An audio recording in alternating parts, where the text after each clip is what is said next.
हाँ जी, ये था ना केस लास्ट के दो में। अच्छा, मुझे एक बात बताओ उससे पहले, इस केस को सॉल्व करने से पहले, तुम्हें पहले तीन पॉइंट सही से समझ आ गए थे ना हाँ सर। दिव्यांशु?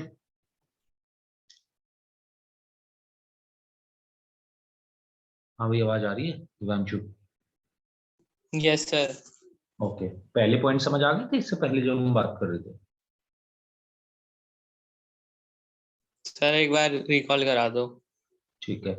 तो हम वहां पे ये बात कर रहे थे कि अगर हमारे पास डिस्टिंक्ट ऑब्जेक्ट्स हैं, लेट्स से एन ऑब्जेक्ट्स हैं, यस सर। और एन के एन अलग अलग है, डिस्टिंक्ट है, तो हम बात कर रहे थे कि सिलेक्शन ऑफ वन और मोर ऑब्जेक्ट, यानी कि इस एन में से एक या एक से ज्यादा ऑब्जेक्ट्स कितने तरीके से सेलेक्ट करे जा सकते हैं। तो अगर डिस्टिंक्ट ऑब्जेक्ट्स हैं तो एक ऑब्जेक्ट सेलेक्ट करा जा सकता है एनसी वन तरीके से, दो ऑब्जेक्ट सेलेक्ट करे जा सकते हैं एनसी टू, और ऐसे ही चलते चलते एक टाइम पे हम एनसीएन पे पहुंचेंगे, तो टोटल नंबर ऑफ वेज हो जाएंगे इन सबका सम, जो कि होता है टू की power n minus one. N C zero हटा देंगे बस इससे। Yes sir. अच्छा, इसी में ही अगर मैं ये पूछता कि जीरो और मोर ऑब्जेक्ट सेलेक्ट करो out of n distinct objects, the number of ways to select zero और मोर ऑब्जेक्ट्स, तो क्या आंसर होता?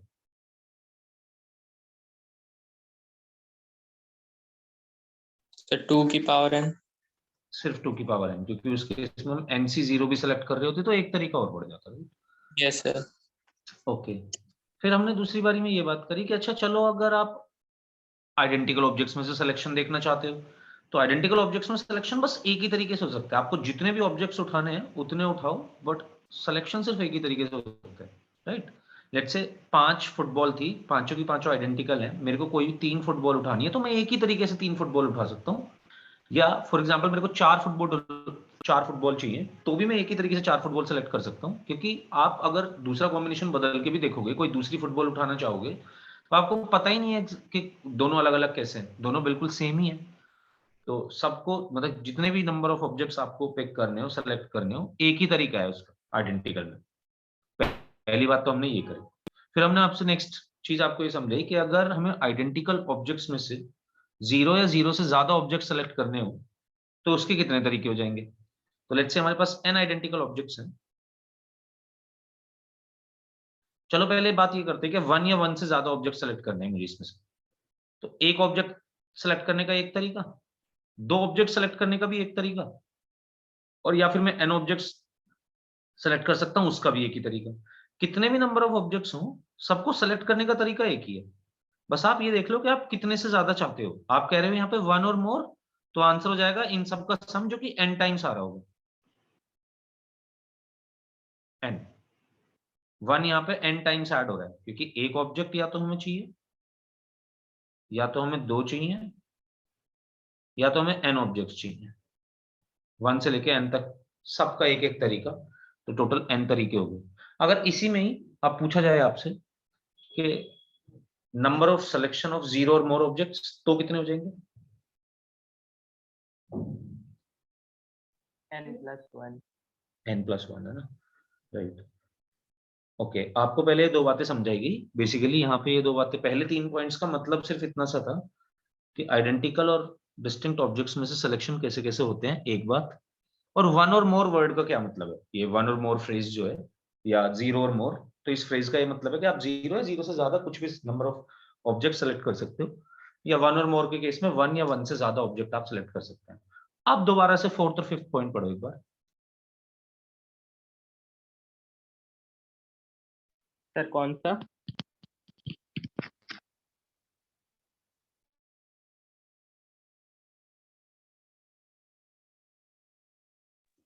यही दोनों पढ़ने हैं दिव्यांशु, जो लिखे हुए हैं, ये फोर्थ और फिफ्थ पॉइंट ही।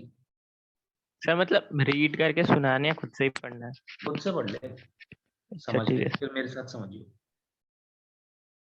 पहले ये समझ ले क्या क्या कह रहा है, तुझे क्या समझ आया, तेरी क्या अंडरस्टैंडिंग है, फिर मैं समझा दूंगा क्या है एक्चुअल अंडरस्टैंडिंग।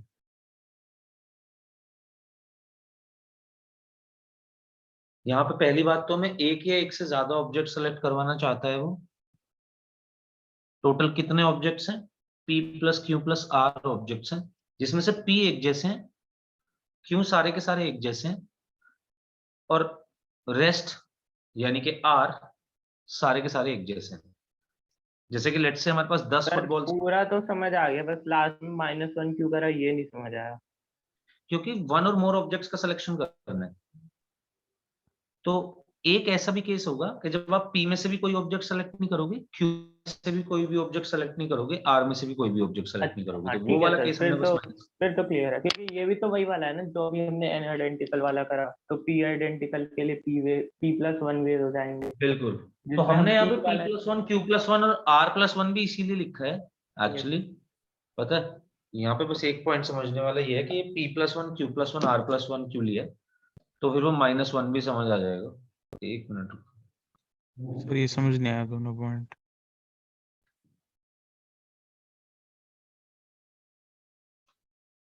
सबसे पहले तो ये बात करते हैं कि ये बना ही कैसे। तो हमारे पास, सर अभी आप व्हाइट बोर्ड खोलने वाले हो, मतलब जहाँ पे आप बताओगे। नहीं नहीं मैं कुछ नहीं बोल रहा, मैं यहीं पे बताऊंगा। सर 1 मिनट के लिए स्विच करोगे, एक क्वेश्चन पूछना था। क्वेश्चन यही है, मतलब यही है, क्वेश्चन नहीं है कुछ भी, नहीं नहीं प्रॉपर्टी। सर, मतलब लीनियर इनइक्वालिटी का क्वेश्चन है। अच्छा ओके, बता। बहुत छोटा क्वेश्चन है सर, आज के टेस्ट में आया था। बोल। सर क्वेश्चन था 3x+8 greater than equal to 2 when x is a real number. Solve for 3x plus 8.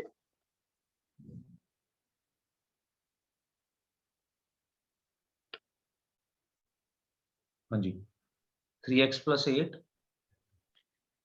greater than 2. Greater than 2, ठीक है। x belongs to R. 3x greater than -6, x greater than -2, तो -2 to infinity आएगा ना इसका answer. -2 to infinity, yes. तो ये 3 number का question कैसे था, मैं तो यही सोच के कंफ्यूज हो गया, मैंने कुछ गलत तो नहीं सॉल्व करा है। तो उन्होंने इसका ग्राफ तो नहीं पूछा? नहीं सर, इतना ही लिखा हुआ था। क्या? Solve 3x+8 greater than 2 when x is a real number.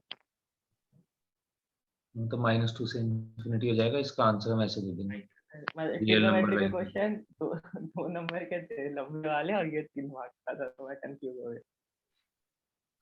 दे देते हैं, पता नहीं यार, कुछ भी दे देते हैं।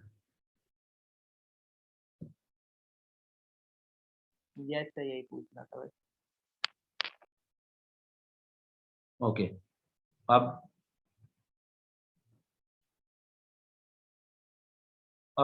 हम ये समझा रहे थे कि देखो ये किस तरीके से सिलेक्शन हुए ना, यहाँ पे उस बात को समझो।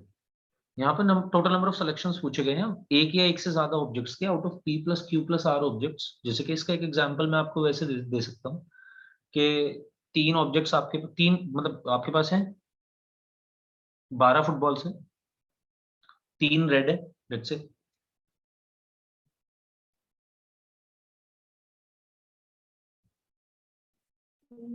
4 कुछ व्हाइट है, 5 कुछ ब्लैक है। ओके, अब हुआ क्या कि आपसे बोला गया कि हमें एक या एक से ज्यादा फुटबॉल चाहिए। तो आपने कहा कि हमें एक या एक से ज्यादा फुटबॉल कैसे मिल सकती है एक्चुअली, या तो हम रेड में से कोई भी फुटबॉल उठा लें, या तो हम व्हाइट में से कोई भी फुटबॉल उठा लें, या तो हम ब्लैक में से कोई भी फुटबॉल उठा लें, और कितने भी नंबर ऑफ फुटबॉल्स उठा सकते हैं, ये समझने की कोशिश करो। मतलब 3 में से एक फुटबॉल उठाएंगे तो उसका भी एक तरीका, 3 में से 0 फुटबॉल उठाएंगे तो उसका भी एक तरीका, 3 में से 2 फुटबॉल उठाएंगे तो उसका भी एक तरीका, और 3 में से तीनों रेड फुटबॉल उठाएंगे तो उसका भी एक तरीका। एंड व्हाइल हैपनिंग दिस के रेड में से आप कोई भी बॉल उठाना चाहते हो, साइमल्टेनियसली आप व्हाइट में से भी उठा सकते हो। व्हाइट में से एक या एक से ज्यादा, 0 या 0 से ज्यादा बॉल उठाने के तरीके हुए 5, रेड में 0 या 0 से ज्यादा बॉल उठाने के तरीके हुए 3, और ब्लैक में 0 या 0 से ज्यादा बॉल उठाने के तरीके हुए 6। बट इन सबको हमने साइमल्टेनियसली कर रहे हैं क्योंकि, तो इसलिए मल्टीप्लाई कर दिया, यानी कि P प्लस P का P ऑब्जेक्ट्स में से P+1 बना, Q से Q+1 बना, R से R+1 आया हमारे पास फैक्टर। मल्टीप्लाई इसलिए किया क्योंकि साइमल्टेनियसली तीनों काम को कर रहे हैं। मतलब रेड में 0 होगा, व्हाइट में 1 होगा, ब्लैक में 2 होगा तो चलेगा, और रेड में 1 होगा और व्हाइट ब्लैक में उतने उतने ही होंगे, तो एक नया कुछ बन जाएगा, यानी कि आपस में सब चीजें डिपेंडेंट है। ओके, अब इसलिए मल्टीप्लाई करा, बट हमने इस केस में वो भी लिया है केस, एक केस जब तीनों में जीरो या जीरो से ज्यादा ऑब्जेक्ट सेलेक्ट करेंगे, सॉरी जीरो ऑब्जेक्ट सेलेक्ट कर रहे होंगे।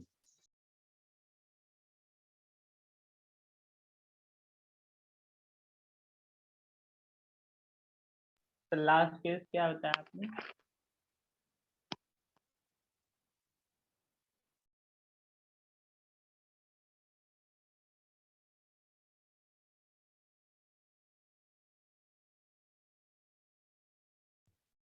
हाँ जी, तो हमने p+1 q+1 r+1 करा, बट हमने एंड में -1 किया। एंड में -1 की इसलिए किया क्योंकि ऐसा भी हो सकता है कि रेड में से जीरो बॉल उठा लें, व्हाइट से भी जीरो बॉल उठा लें, और ब्लैक से भी जीरो बॉल उठा लें, और अगर तीनों से 0 0 0 आएगा तो जीरो ही बॉल्स हो जाएंगे एक्चुअली। हमने इस बार पूछा सिलेक्शन ऑफ वन और मोर ऑब्जेक्ट्स, तो इसलिए एक केस जो माइनस हुआ है वो वाला हुआ जब तीनों से 0 0 0 बॉल्स आ रहे होंगे। यस ठीक सर है। +1 इसलिए हुआ है ना कि हम 0 उठा रहे हैं जब। जीरो भी उठा रहे हैं हम, एग्जैक्टली हमने वो केस भी ले लिया। मतलब ऐसा तो हो ही सकता है ना कि व्हाइट से जीरो हो जाए और किसी से बॉल्स हो जाए, तब भी तो हमने एक बॉल का तो सिलेक्शन कर ही लिया ना। तो 0 0 वाले केस तो हमें सारे लेने ही चाहिए।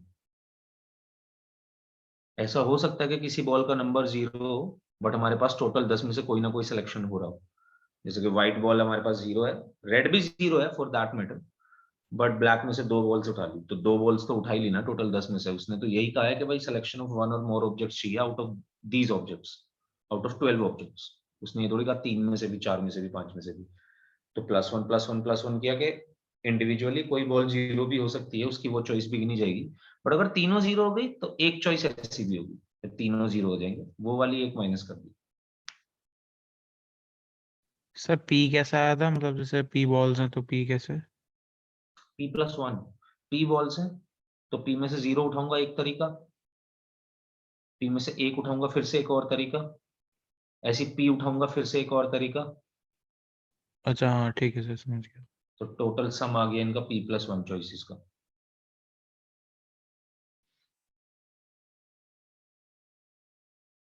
अब फिफ्थ पे चलो,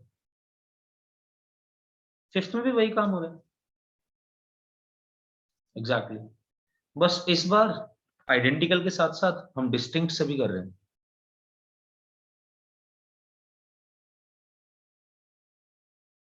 और अगर डिस्टिंक्ट से कर रहे हैं तो डिस्टिंक्ट का भी 0 वाला केस गिना, तो NC 0 से लेके NC n तक का सम निकाला, इसलिए 2 की पावर n से मल्टीप्लाई भी करा। देखो टोटल चॉइसेस डिस्टिंक्ट के केस में 2 की पावर n होंगी, बट -1 एंड में इसलिए करा कि हो सकता है डिस्टिंक्ट में से भी आपने एक भी नहीं उठाया, और जो आइडेंटिकल आइडेंटिकल ऑब्जेक्ट्स थे उसमें से भी एक भी नहीं उठाया, तीनों ही से नहीं उठाया कुछ भी, तो 0 ऑब्जेक्ट सेलेक्ट होंगे ना।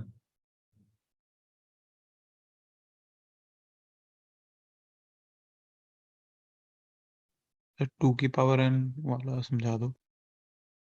2 की पावर n डिस्टिंक्ट ऑब्जेक्ट्स का सिलेक्शन होगी ना, NC1 NC0 से लेके NCn तक। जहाँ जो मतलब पहले हम किया था टोटल हमने, नंबर ऑफ सबसे पहले। चॉइसेस को ऐड ही तो कर रहे हैं, किसी भी हम्म पर्टिकुलर ऑब्जेक्ट को उठाने के लिए टोटल नंबर ऑफ चॉइसेस कितनी है। यस सर, डिफरेंट के समझ लिए, गया। मतलब डिस्टिंक्ट ऑब्जेक्ट्स के लिए उसे अलग देख रहे हैं, आइडेंटिकल के लिए अलग देख रहे हैं, सबके लिए अलग अलग जाके देख रहे हैं, क्योंकि साइमल्टेनियसली कर सकते हैं तीनों काम को, कि कोई प्रॉब्लम नहीं है। आप बॉल व्हाइट उठाइए, रेड उठाइए, ब्लैक उठाइए, तीनों उठाइए, दो उठाइए, कोई भी, हमें कोई दिक्कत नहीं है इससे, तो इसलिए मल्टीप्लाई। तो बेसिकली हमें जाके जब भी इस तरीके से सिलेक्शन करने होते हैं और कुछ कुछ ऑब्जेक्ट्स दिए हुए हैं, तो उससे हम डायरेक्टली सिलेक्शन कर सकते हैं, मतलब इस तरीके से सिलेक्शन कर सकते हैं। तो लेट्स से अब ऐसा क्वेश्चन आ जाए कोई कि भाई आपके पास 8 डिफरेंट लेटर्स हैं, चलो एक क्वेश्चन इस पे ये करते हैं, इन्हें लिख लो सबको।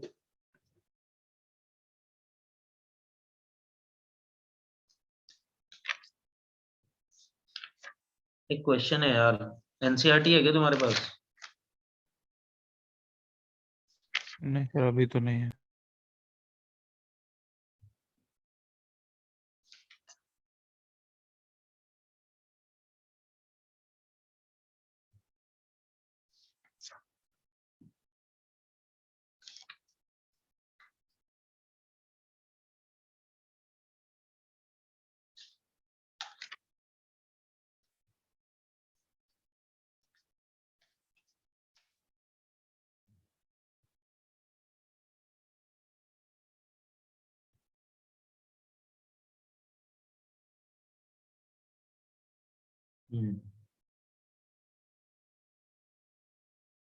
चलो लिखते हैं इस पे क्वेश्चन।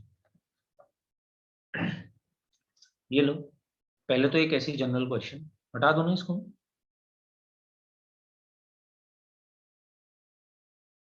एक मिनट।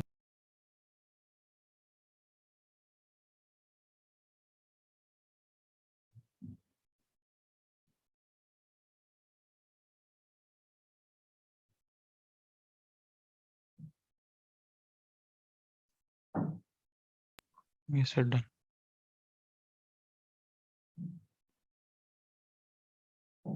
तो लेट्स से पहला क्वेश्चन ये है हमारा कि हमारे पास कोई वर्ड है और उसमें से हमें बोला गया 4 लेटर सेलेक्ट करो और उनसे टोटल कितने वर्ड्स बन सकते हैं। तो क्वेश्चन ये है, the number of 4 letter word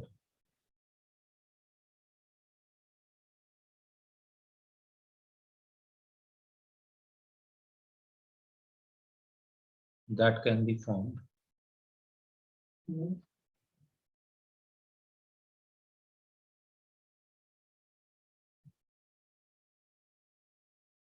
from the word, let's say ये ले लेते हैं, चलो FORBES, फोर्ब्स। हमारे पास ये कोई वर्ड है और इस समय 4 लेटर वर्ड बनाने, कितने हम बना सकते हैं। तो अभी हमारे पास, सॉरी 4 लेटर, हाँ 4 लेटर वर्ड हमें बनाना है। अभी हमारे पास जो वर्ड है उसके पास 6 लेटर्स है और ये देखो 6 के 6 डिफरेंट लेटर्स है, FORBES। अगर हमें इससे कोई 4 लेटर वर्ड बनाना है तो पहले हमें 6 लेटर में से 4 लेटर सेलेक्ट करने होंगे जिनसे हम वर्ड बना रहे होंगे और फिर उन चारों के आपस में अरेंजमेंट।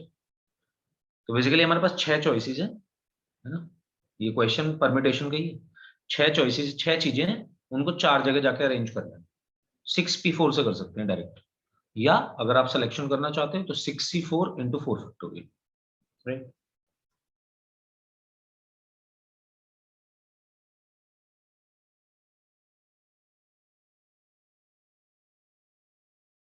लिख सकते हो इसके आगे, arrangement of 6 letters at 4 places. This is similar to this situation. ये बेसिकली हमारा जो काम है, वो टास्क है, वो ये है। एंड 6 के 6 डिस्टिंक्ट है, इंपॉर्टेंट बात ये है।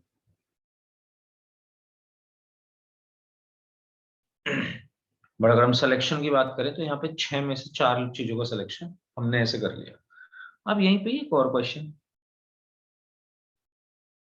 अब नंबर ऑफ 4 लेटर वर्ड नहीं, अब हम ये पूछ रहे हैं सिलेक्शन ऑफ 4 लेटर्स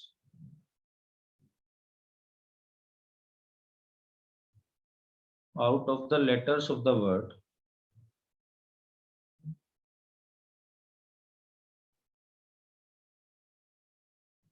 Honolulu।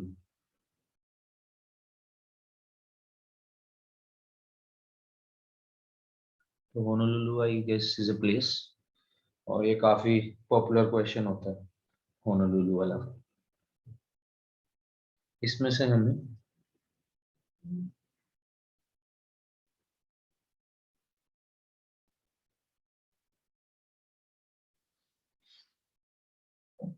कुछ कुछ काम करना है, सिलेक्शन करने हैं। इसी के साथ चलो हम 3-4 क्वेश्चन दिए हुए सारे ही करते हैं, देखते हैं। बट सबसे पहले तो ये selection of 4 letters out of the letters of the word Honolulu।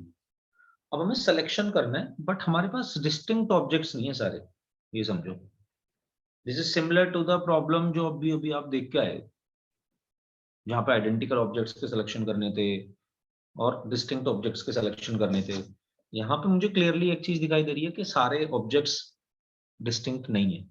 ओ 2 बार आ रहा है, राइट, एल 2 बार आ रहा है, यू 2 बार आ रहा है और एच और एन है।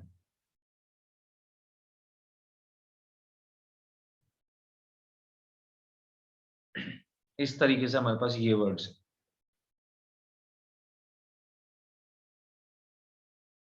इसमें हम सिलेक्शन ऐसे नहीं कर पाएंगे कि 8C4 से हमने सिलेक्शन कर लिया। 8C4 से करते हैं हाँ, अगर सारे ऑब्जेक्ट्स अलग अलग होते तो। अब कोई सा भी एच उठाने का तरीका अलग अलग, कोई सा भी यू उठाने का तरीका अलग अलग थोड़ी है। अगर इसकी जगह ए और बी होता तो ए को उठाता तो एक अलग केस होता, बी को उठाता तो एक अलग केस होता। ए के भी सबके साथ अलग अलग केस बनते, बी के भी सबके साथ अलग अलग केस बनते। इस बार यू और यू, कोई सा भी यू उठाओ एक ही तरीका है। एक बात ऐसे समझ सकते हो इसको, क्यों इसका आंसर 8C4 नहीं है। दूसरी बात क्या, आपने यूएल बना लिया एक बार तो बन गया बस। अब आप दूसरे वाले यू और दूसरे वाले एल को उठाओगे, उससे कोई नया वर्ड थोड़ी बन जाएगा। जबकि अगर इसकी जगह ऐसे इमेजिन करो कि दो एल की जगह सी डी होते और दो यू की जगह ए बी होते, तो ए सी का एक अलग कॉम्बिनेशन बनता, ए डी का एक अलग बनता, बी सी का अलग बनता, बी डी का अलग बनता। यहाँ पे एक ही कॉम्बिनेशन बन के रह गया इन चारों का। तो 8C4 नहीं होगा इसका आंसर। अब इसको कैसे अप्रोच करना होगा ये समझना पड़ेगा। यहां पे हम केसेस अवॉइड नहीं कर सकते। So this is a case जहां पे हम केसेस अवॉइड नहीं कर सकते। मैं मानता हूं कि बस इसी जगह हमें केसेस बना के क्वेश्चंस करने चाहिए जब सिलेक्शन की बारी आए, और सिलेक्शन कुछ इस तरीके से करना पड़ रहा हो। मतलब हमेशा तो नहीं, पर कुछ क्वेश्चंस होंगे जहां पे हम नहीं कर पाएंगे अपने केसेस बनाना अवॉइड। जैसे कि this is one of the problem, काफी फेमस प्रॉब्लम है होनोलुलु की। तो होनोलुलु में हमारे पास हुए double O double L double U H N, यानी कि पहली चीज दो दो के तीन ग्रुप और दो लेटर्स अलग अलग। हमें 4 लेटर वर्ड बनाना है। 4 लेटर वर्ड बनाने के लिए हमें ये सोचना पड़ेगा, पहली चीज या तो चारों लेटर्स अलग अलग हो जाए। एक सिचुएशन, जैसे कि हमारे पास कितने लेटर्स है, हमारे पास O L U H N, ये 5 लेटर्स है। वो अलग बात है यू 2 बार आ गया, एल 2 बार आ गया, ओ 2 बार आ गया, ऑब्जेक्ट्स 8 हो गए टोटल। और उसमें से दो दो तो आइडेंटिकल ही है। अगर इनकी आपस में इंडिविजुअलिटी पे बात करें तो 5 अलग अलग लेटर्स है मेरे पास। 5 में से मैं सबसे पहले ये देखूंगा कि मेरा 4 लेटर वर्ड जो है वो कैसा बना हुआ है। तो पहला केस जो मैंने अभी बोला, लेट्स से हमारा जो 4 लेटर वर्ड है उसके चारों लेटर्स डिफरेंट है।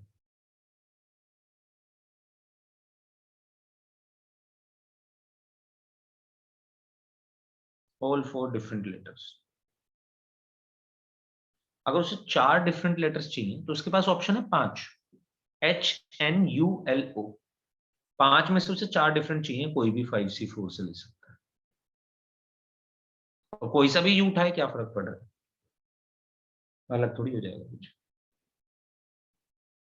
अब आप बता सकते हो मुझे आगे के केसेस, अगर आपको इतनी बात समझ आई हो तो, या कोई डाउट हो तो पूछ लो। Two same, two different. 2 same 2 different, right. और Sir, two same and two same.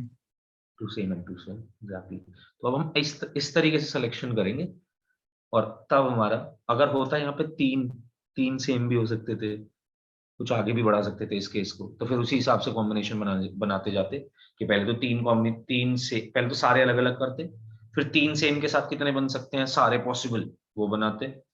मतलब इस तरीके से हमें देखना पड़ता इस प्रॉब्लम में। तो केस 2 में हमारे पास हो जाएगा 2 सेम 2 डिफरेंट। तो पहली चीज देखो, हम पहले सेम वाले उठा लेते हैं, 2 आइडेंटिकल 2 डिफरेंट। तो 3 हमारे पास पेयर्स हैं, 3 में से कोई भी 2 पेयर मिल जाए अपना काम हो जाएगा। तो यानी कि 3C2, ओ सॉरी 2 पेयर क्यों चाहिए हमें, एक ही तो चाहिए। हाँ सर थर्ड केस में 2 चाहिए होंगे। तो 3C1 कितना बनना चाहिए थर्ड के सेकंड केस, केस 2 बताओ। 2 अलाइक 2 डिफरेंट, किस तरीके से सिलेक्शन कर सकते हैं। Sir, 3C1 and 4C2. 3C1 एक अलाइक उठाने के लिए कोई सा भी इनमें से कोई भी एक पेयर उठा लो, आपका काम हो जाएगा। फिर आपके पास एच और एन तो बचे ही हुए, 2 ये भी आ जाएंगे जो बच जाएंगे। मतलब ओ अगर आपने लेट से उठाया तो एल और यू ऑप्शन में तो है ही ना, इन चार एल यू एच एन में से कोई भी 2 उठा लो। आप एल यू उठा लो सिर्फ, वो भी चलेगा। तो 3C1 इंटू 4C2, या फिर केस 3,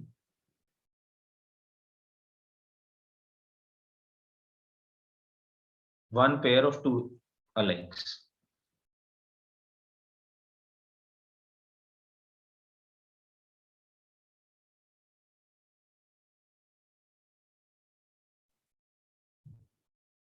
तो यानी कि 3 में से कोई भी 2 पेयर चाहिए 3C के।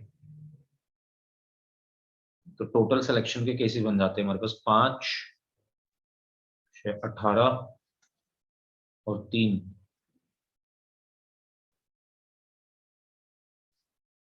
बिल्कुल 26।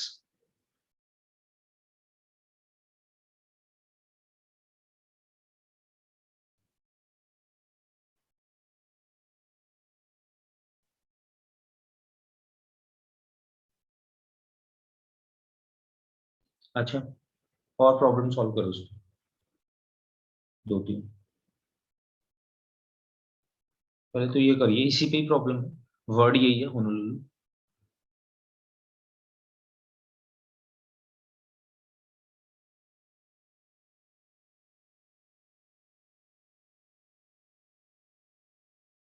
यही लेटर यूज करने हैं मतलब आपको, बी पार्ट ये है।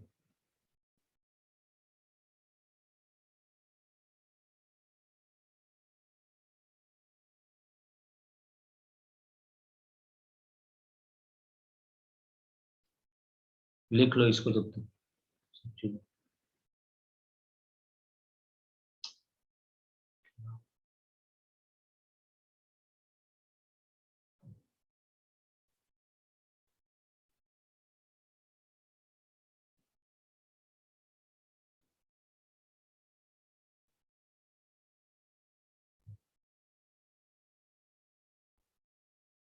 Number of words in which vowels and consonants are alternate. कितने ऐसे वर्ड्स बनेंगे जिसमें वोवेल्स और कॉन्सोनेंट्स ऑल्टरनेट पोजीशन पे आ रहे होंगे। जैसे पहला कॉन्सोनेंट है तो दूसरा वोवेल, तीसरा consonant, fourth vowel, fifth consonant, sixth vowel, seventh consonant, eighth vowel, इस तरीके से कुछ।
हाँ जी बताओ।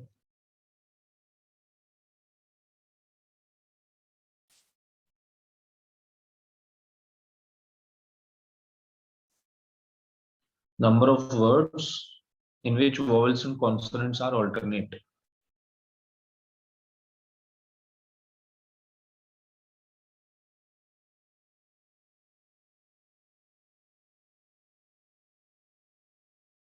भाई ऑल्टरनेट तो मतलब या तो कॉन्सोनेंट या vowel, consonant vowel, consonant vowel, consonant vowel. तो कॉन्सोनेंट्स के लिए या तो फर्स्ट, थर्ड, फिफ्थ और सेवेंथ पोजीशन है, या फिर second, sixth, second, fourth, sixth, eighth position है कॉन्सोनेंट्स की। बेसिकली मतलब चारों पोजीशन फिक्स तो है कि या तो इन चार प्लेस पे आना है, बस ये सोचो कि पहले प्लेस पे क्या आएगा, फिर आगे के तो ऑर्डर्स फिक्स ही है। पहले प्लेस पे कॉन्सोनेंट भी आ सकता है, वोवेल भी आ सकता है, तो पहले प्लेस पे क्या आए इसकी चॉइस 2C1। दो चॉइसेस हैं, एक चाहिए, कोई सी आ जाएगी पहले प्लेस पे। या ऐसे देख लो कि कॉन्सोनेंट्स के पास, वोवेल्स के पास फर्स्ट प्लेस के पास दो चॉइसेस हैं, राइट? और उसके बाद इन चारों कॉन्सोनेंट्स को इनकी रिलेटिव पोजीशन पे इंटरचेंज कर सकते हैं, और इन चारों वोवेल्स को इनकी पोजीशन पे। वोवेल्स और कॉन्सोनेंट्स अल्टरनेट होने चाहिए। तो 2C1 इसलिए कि पहले प्लेस पे कॉन्सोनेंट या वोवेल, उसके बाद सीधा सीधा अरेंजमेंट, चार कॉन्सोनेंट है, चार वोवेल्स हैं, चार चार का अलग अलग अरेंजमेंट होगा मतलब। तो HNLL, इन चार का अरेंजमेंट होगा 4 फैक्टोरियल अपॉन 2 फैक्टोरियल, और वोवेल्स का चार का अरेंजमेंट होगा 4 factorial upon 2 factorial into 2 factorial.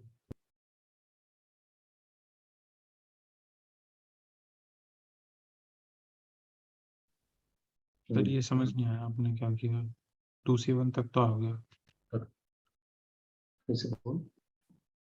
Sir मैं कह रहा हूँ 2C1 तक तो आ गया, उसके बाद आपने क्या किया ये? तो ये चार कॉन्सोनेंट्स इसमें क्या क्या दिए हुए हैं, HNLL चारों कॉन्सोनेंट्स हैं, OOUU चारों हमारे पास वोवेल्स हैं, 8 लेटर्स हैं, जिसमें से चार वोवेल्स, चार कॉन्सोनेंट्स दिए हुए हैं। चारों कॉन्सोनेंट्स अपनी रिलेटिव पोजीशन पे तो एक्सचेंज हो ही सकते हैं। उसने ये कहा है कि भाई आपके पास ऑल्टरनेट ऑर्डर होना चाहिए। ऑल्टरनेट ऑर्डर का मतलब कि पहला कॉन्सोनेंट है तो फिर वोवेल, फिर कॉन्सोनेंट, फिर वोवेल, फिर कॉन्सोनेंट, फिर वोवेल, फिर कॉन्सोनेंट, फिर वोवेल। या पहला वोवेल फिर कॉन्सोनेंट, फिर पहला वोवेल, फिर कॉन्सोनेंट, फिर पहला वोवेल, फिर कॉन्सोनेंट, फिर वोवेल, फिर कॉन्सोनेंट। दो ही तो पॉसिबल केस बन सकते हैं, पहली चीज। और उसमें भी हमारे पास पोजीशंस फिक्स्ड है। जैसे पहले वाले में चार पोजीशन है कॉन्सोनेंट्स के लिए, उन्हीं चारों पे उसे आपस में सिर्फ अरेंजमेंट करना है। वो ऐसा नहीं कि किसी कॉन्सोनेंट को तो second, fourth, sixth, eighth place पे लिख देगा, नहीं। अगर कॉन्सोनेंट से वर्ड स्टार्ट हुआ तो फर्स्ट, थर्ड, फिफ्थ, सेवेंथ यही पोजीशन होगी चार कॉन्सोनेंट्स के लिए। सर चार मैं देखा था पोजीशन। ऑड है, इसलिए मैं कंफ्यूज हो रहा। इवन में तो सेम ही रहेगी बात, ऑड में केस बनाना पड़ता है एक दो। इसमें भी दो ही केस हैं, वही हमने बस स्टार्ट वैसे ही करा है, ऑड में भी नहीं बनाना पड़ेगा केस। अच्छा, वैसे नहीं भी सर, नहीं ऑड में ऑड में बढ़ वही नहीं जाएंगे ना बैठेगा। नंबर। नहीं तो ऑड में एक ही तरीका होगा ना, 5 और 4 होंगे अगर, अलग अलग भी तो होंगे ना फिर ऑड में। दोनों सेम भी तो नहीं होंगे ना कॉन्सोनेंट और वोवेल, एक ज्यादा होगा एक कम होगा। अच्छा, फिर तो एक ही केस हो जाएगा। एक ही केस बन जाएगा ना उसमें वैसे। इसी में ही दो केस बन रहे हैं उल्टा, उसमें तो सीधा ही हो जाएगा। हम्म। बस ये है कि अपनी अपनी पोजीशन से चेंज नहीं होंगे, चार ही पोजीशन है दोनों के लिए, चार चार। तो चार कॉन्सोनेंट जाके अपनी चार पोजीशंस पर अरेंज होंगे, चार वोवेल्स अपने जाके अपनी चार प्लेसेस पर अरेंज होंगे। इससे आ जाएगा आपका आंसर। ये एक्चुअली अभी हमने पढ़ा है।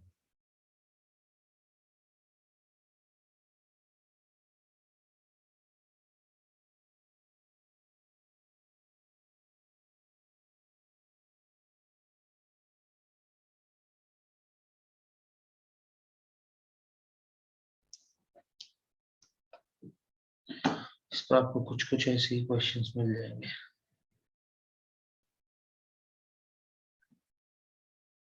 ओके, हम इसकी एक और एप्लीकेशन समझते हैं, सिलेक्शन की एक और एप्लीकेशन, कि सिलेक्शंस को कैसे यूज कर सकते हैं। सिलेक्शन को यूज करा जा सकता है नंबर ऑफ फैक्टर्स निकालने के लिए, नंबर ऑफ डिवाइजर्स निकालने के लिए किसी भी नंबर के। तो जैसे कि लेट्स से 6 है कोई नंबर, तो इसके फैक्टर्स होंगे 1, 2, 3, 6, चार फैक्टर है इस नंबर के। बट मैं ये चीज डायरेक्टली भी निकाल सकता हूँ अगर मैं इसका प्राइम फैक्टराइजेशन करके निकालूं तो, राइट। ये है हमारा नेक्स्ट टॉपिक, और इसमें हम सिलेक्शन यूज कर रहे होते हैं एक्चुअली।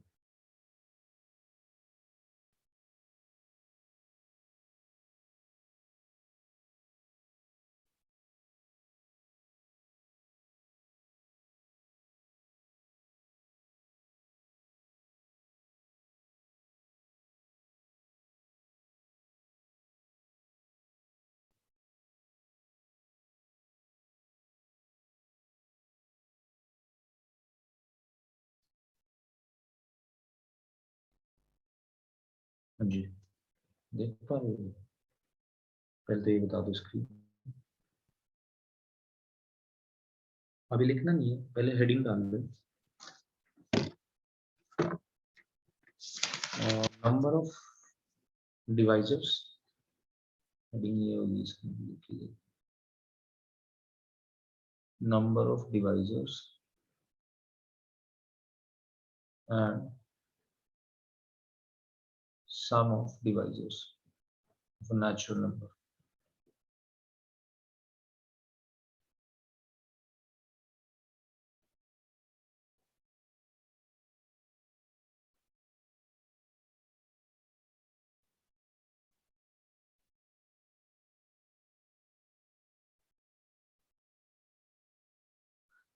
और फिर उसके बाद स्टार्ट यहां से करना, late n be a natural number.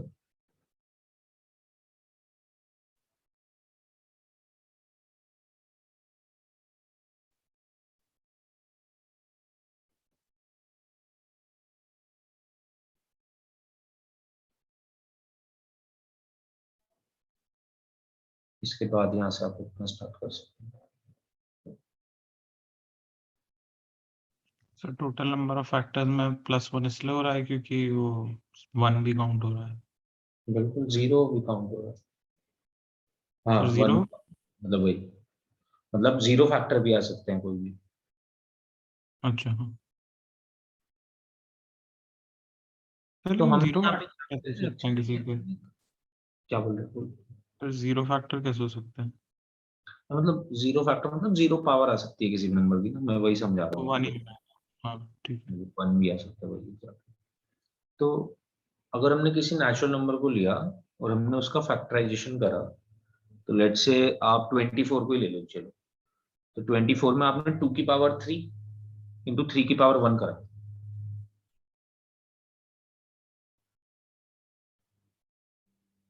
अब आप जानना चाहते हो कि इसका एक फैक्टर कौन सा नंबर होगा। तो एक्चुअली आप कर क्या रहे हो, आपके पास तीन तो आइडेंटिकल दो हैं, एक जैसे ऑब्जेक्ट्स हैं तीन, 2 2 2 2 3 है। 3 ऑब्जेक्ट्स, 3 आइडेंटिकल ऑब्जेक्ट्स, और जिस ऑब्जेक्ट का नाम है 2, और एक आइडेंटिकल ऑब्जेक्ट है आपके पास 3। आप फैक्टर बनाना चाहते हो, तो फैक्टर इसका पता है कैसे बनेगा? जितने भी आपके पास ऑब्जेक्ट्स हैं, अगर आप इनके सिलेक्शन करो, इस बात से मेरा ये मतलब है कि आपके पास 2 की पावर 3 है, मतलब 3 2 है आपके पास। अगर आप कितने भी नंबर ऑफ 2 उठाओगे या कितने भी नंबर ऑफ 3 उठाओगे, तो एक फैक्टर बन के आ जाएगा। पहले तो इस बारे में सोचो। जैसे लेट से आपने 2 की पावर 1 ली और 3 की पावर भी 1 ली, तो एक फैक्टर आ गया बन के 6। 6 इस नंबर का एक फैक्टर है। ऐसे ही आपने 2 की पावर कुछ और ली, 3 की पावर 0 ली, जैसे 2 की पावर 3 और 3 की पावर 0 ली, तो 8 बन जाएगा, एक फैक्टर है इसका। यानी कि 3 आइडेंटिकल 2 में से और एक 3 में से आप किस तरीके से जितने भी नंबर ऑफ सिलेक्शंस कर सकते हो ऑब्जेक्ट्स के, 0 और मोर ऑब्जेक्ट्स के इनफैक्ट, उतने ही नंबर ऑफ फैक्टर्स हो सकते हैं 24 के। Because 24 is a combination of 3 2 and 1 3 is a multiplication of 3 2 and 1 3, and one combination out of these three identical and 1 8 होगा। 8 होगा। बिल्कुल आंसर तो will be our factor of 24।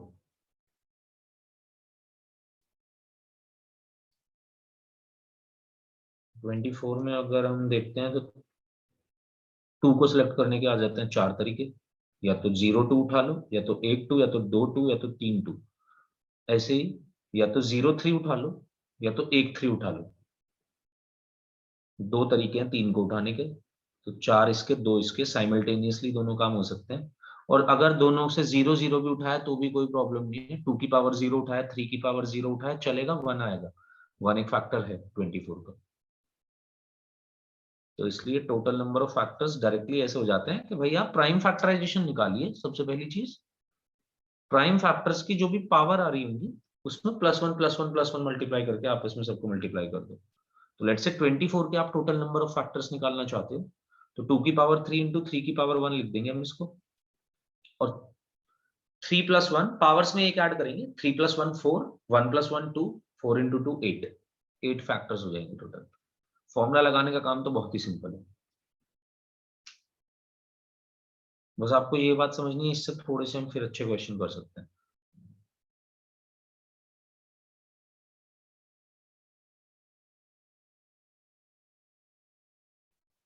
Sir मेरे को अभी भी समझ नहीं आ रहा।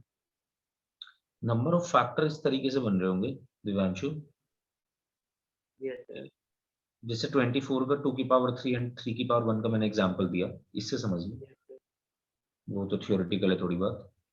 इसमें ये बोला गया है कि 24 का मतलब प्राइम फैक्टराइजेशन करके जो दिखाया गया, अब इसका कोई भी फैक्टर 24 का इन प्राइम फैक्टर्स का एक कॉम्बिनेशन होगा। तेरे पास 3 तो 2 है और एक 3 है, तो कितने नंबर ऑफ 2 उठा, कुछ सम नंबर ऑफ 2 उठा, some can be 0, some number of 2s और सम नंबर ऑफ 3s पिक करेगा, तो उनका मल्टीप्लिकेशन एक कोई ना कोई फैक्टर दे देगा 24 का। भाई 24 का फैक्टर 2 और 3 से मिलकर बन सकता है ना बस। Yes sir. जैसे कि 24 का फैक्टर 8 है, तो 8 कैसे बना होगा, तूने 2 3 लिए हो, 3 2 लिए होंगे, इसका यही तो मतलब है जो ऊपर लिखा हुआ है। तो कुछ भी इसमें से पकड़ ले, कुछ भी उठा, तो उससे एक फैक्टर बनता चला जाएगा। तेरे पास जो 2 की पावर 3 को चॉइस सेलेक्ट करने की है, या तो 2 की पावर 0 ले सकता है यहां से, या 2 की पावर 2 ले सकता है, या 2 की पावर 3 ले सकता है, और 3 की पावर 1 में से 3 की पावर 0 ले सकता है, 3 की पावर 1 ले सकता है। 4 कॉम्बिनेशन 2 के हैं, 2 कॉम्बिनेशन 3 के हैं सेलेक्ट करने के। एक सिलेक्शन या एक कॉम्बिनेशन तेरे को एक फैक्टर देगा, जिससे कोई भी उठा ले और आपस में मल्टीप्लाई कर देंगे, वो एक फैक्टर बन जाएगा, और फिर चेक कर ले इसका फैक्टर है कि नहीं होगा। जैसे 2² और 3 की पावर 1 उठाया तूने तो 12 बन गया, 12 इसका देख ले 24 का एक फैक्टर है।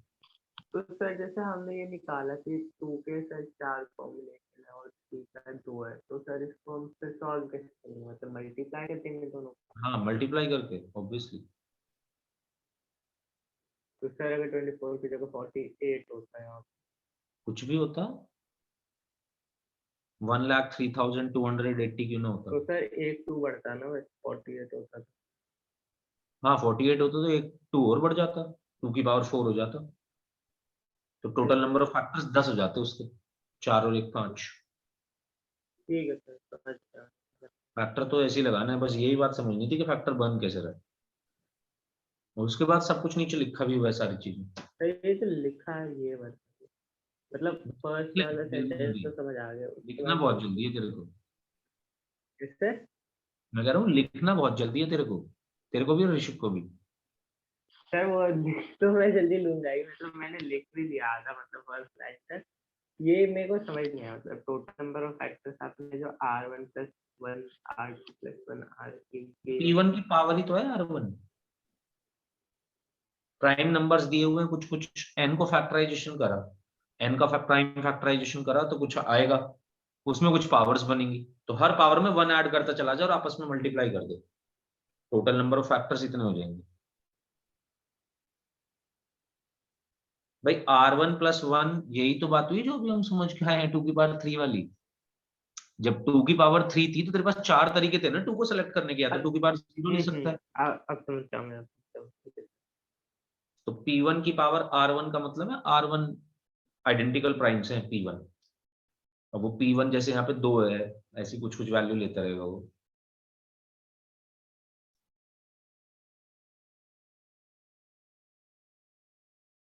डन।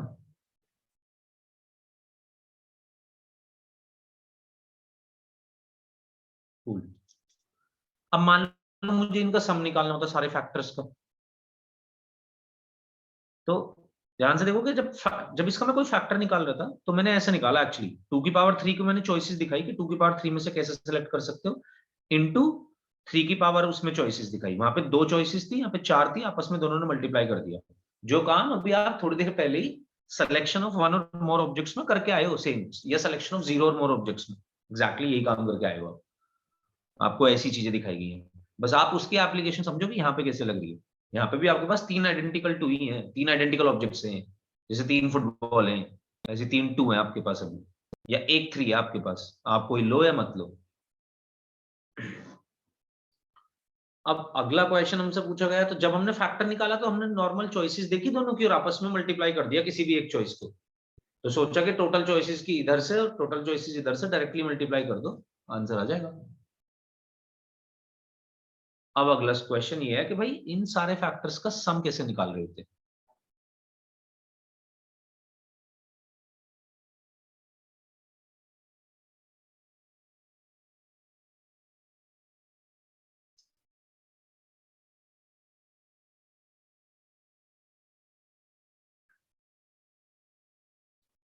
चलो मैं थोड़ा हिंट देता हूं, मैं स्टार्ट करता हूं इनका सम क्या बनता।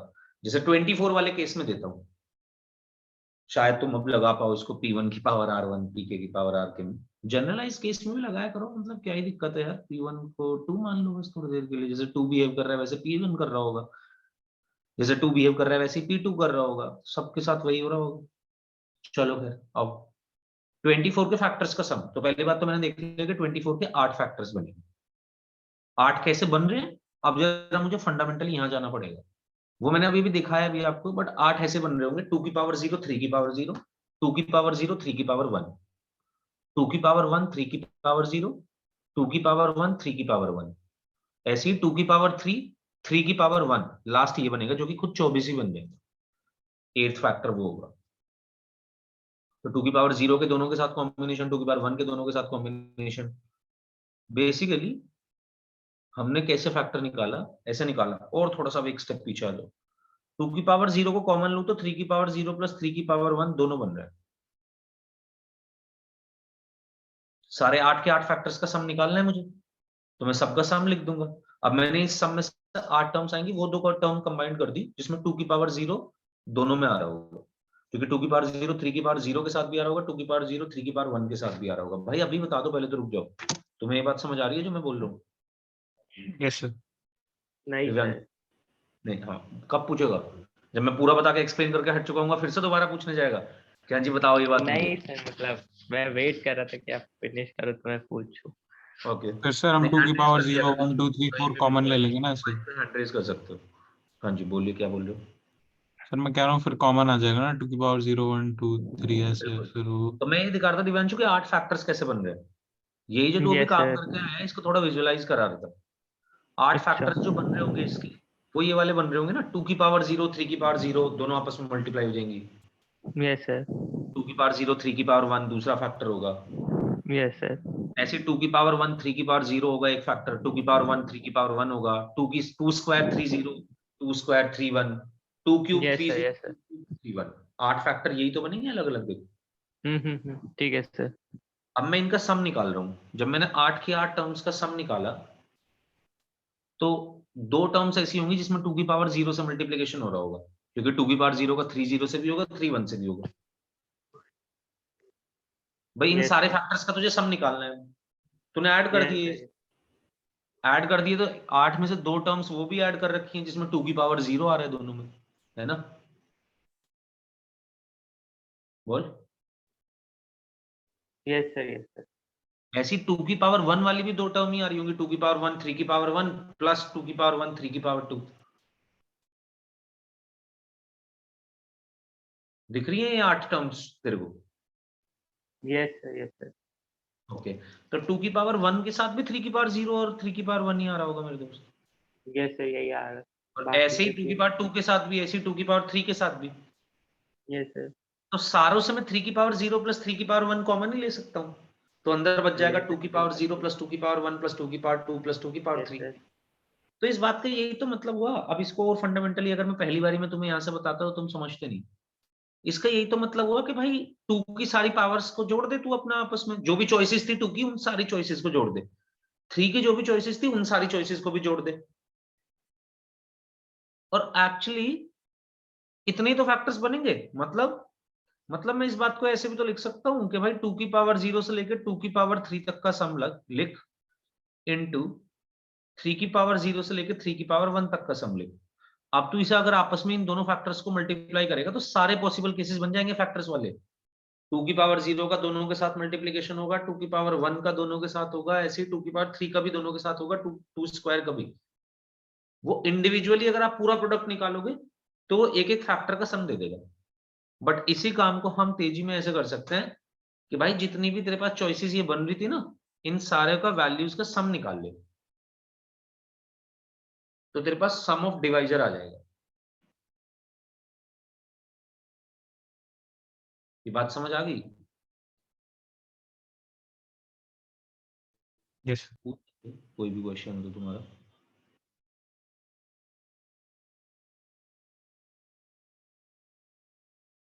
ओके, अगर नहीं है तो भाई फिर एक बात हमारी सुन लो। एक ना प्रॉपर फैक्टर जैसी कुछ टर्म होती है। प्रॉपर फैक्टर्स क्या होते हैं? कोई भी नंबर अपना फैक्टर नहीं माना जाता, ऐसे समझ सकते हैं आप।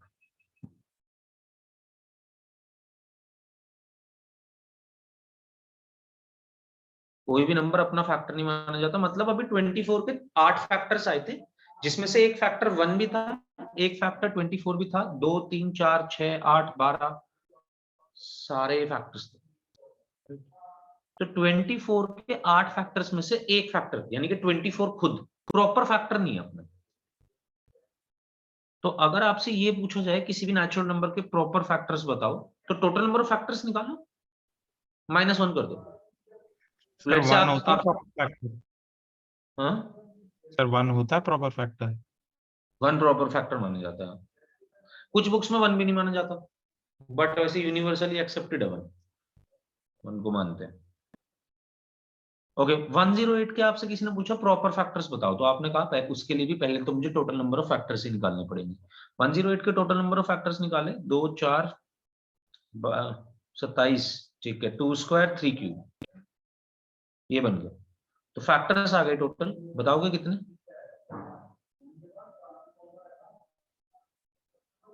दिव्यांशु बताएगा कितने फैक्टर्स?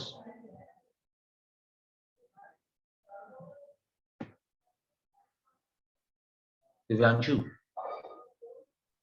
यस सर, एक सेकेंड सर, इसके बनेंगे 3 + 4 11। अच्छा, प्रॉपर फैक्टर्स 11, पर टोटल यस सर, फैक्टर्स लेने हैं तो पावर में 1 ऐड कर दे बस। 2 + 1 3, 3 12। + 1 12। Yes sir. और अब यहां से अगर हमें प्रॉपर फैक्टर्स पूछा जाता है तो वो 11 हो जाएंगे। अक्षर ने तेरे को अभी भी कोड करा दिया, एक नहीं 2। ये तेरी पाइथन की प्रॉब्लम्स होंगी, तेरे को फंक्शन बनाने के लिए दिया गया होगा कि आप एक तो मेरे को ऐसे फंक्शंस पूछे भी जाते हैं काफी, फैक्टोरियल का फंक्शन बहुत पूछा जाता है। फैक्टर्स का function, total number of factors के लिए हमें ये फॉर्मूला लगाना पड़ेगा, ये एल्गो लगानी पड़ेगी कि टोटल नंबर ऑफ चॉइसेस देखनी पड़ेगी तेरे को।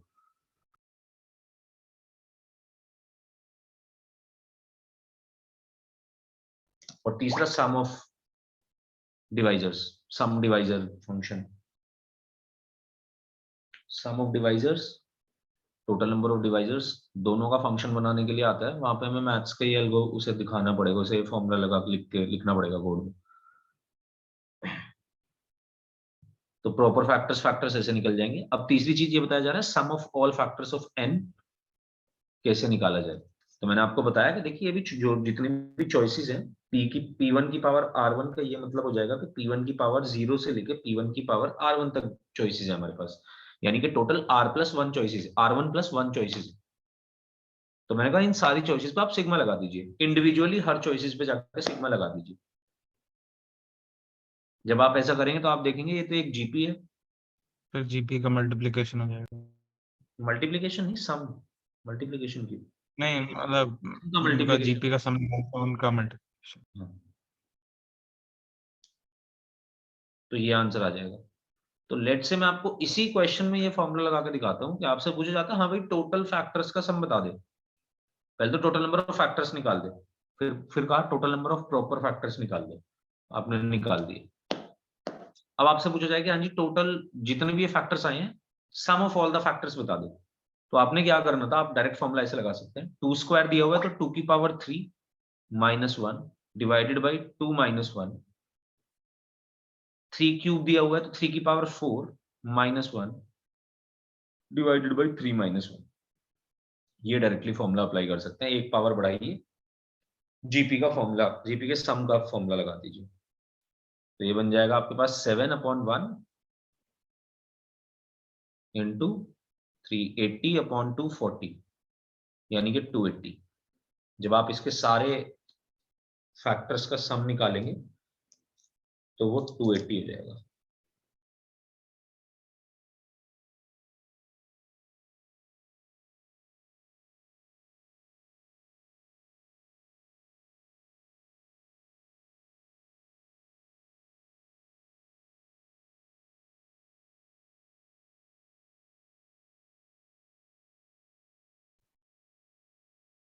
आगे बढ़े जी। दोनों एग्जाम्पल भी लिख लो जरा 108 वाले, मतलब 108 वाला लिख लो तीनों examples. Factors, how many factors, proper factors are there do exist for 108?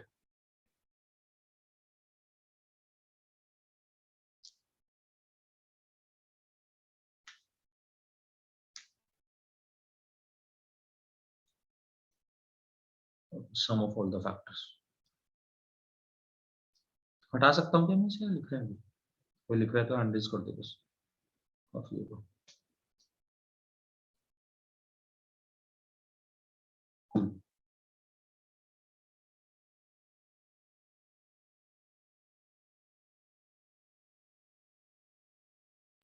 अरे आप पढ़ा चुके हो क्या पिछले कोई क्लास? पढ़ा दे तो हर साल ही है, इस बार सेव कर चुका हूँ मैं, ये काम आएगा। बट ये थोड़ा अच्छा सेव नहीं है, तो कुछ और चीजें भी ऐड करनी थी शायद, उस टाइम जल्दी में चल रही होगी class.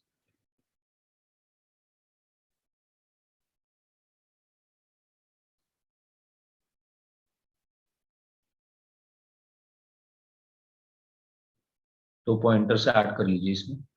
The number of ways of expressing n as a product of two natural numbers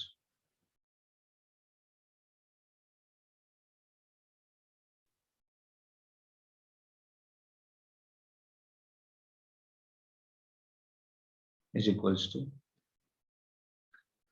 यहाँ पे ये बोले जा रहा है कि अगर मान लो अब आपसे क्वेश्चन फैक्टर्स ना बोल के ये बोल दे कि n को as a product of two natural numbers कितने फॉर्म में एक्सप्रेस करा जा सकता है, तो वो आपसे पता है क्या कह रहा है कि देख तू 24 तो समझ गया, 24 के 8 फैक्टर्स हैं, पर मैं इसको ऐसे कैसे लिख सकता हूँ तोड़ के, 1 इंटू 24, 2 इंटू 12, 8C2? 8C2। अच्छा नहीं, क्या हर कोई दो तरीके प्रोडक्ट में आ रहे होंगे 24 के? 3 और नहीं 12 24 थोड़ी बन रहा होगा। 3 इंटू 4 एंड 4 इंटू 6।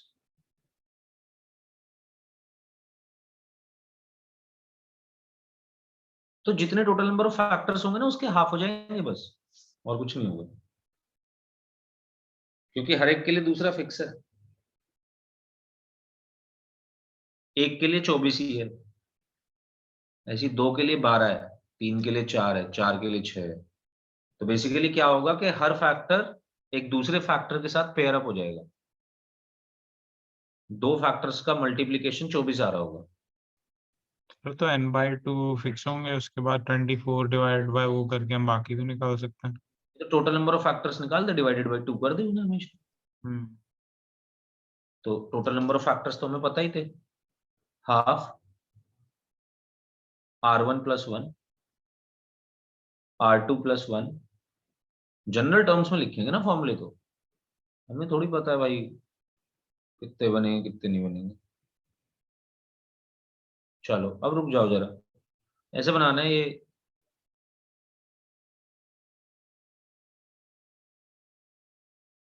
अब एक परफेक्ट स्क्वायर को उठाते हैं, बताओ कौन सा?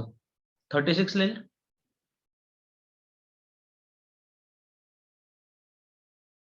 2 स्क्वायर 3 स्क्वायर। देखो टोटल नंबर ऑफ फैक्टर्स कितने बने, 9। 9 फैक्टर्स हैं, इस बार कैसे हाफ करोगे? हाफ करोगे तो गड़बड़ हो जाएगा। और ये पहली बात तो 9 क्यों आया? सर परफेक्ट स्क्वायर है। तो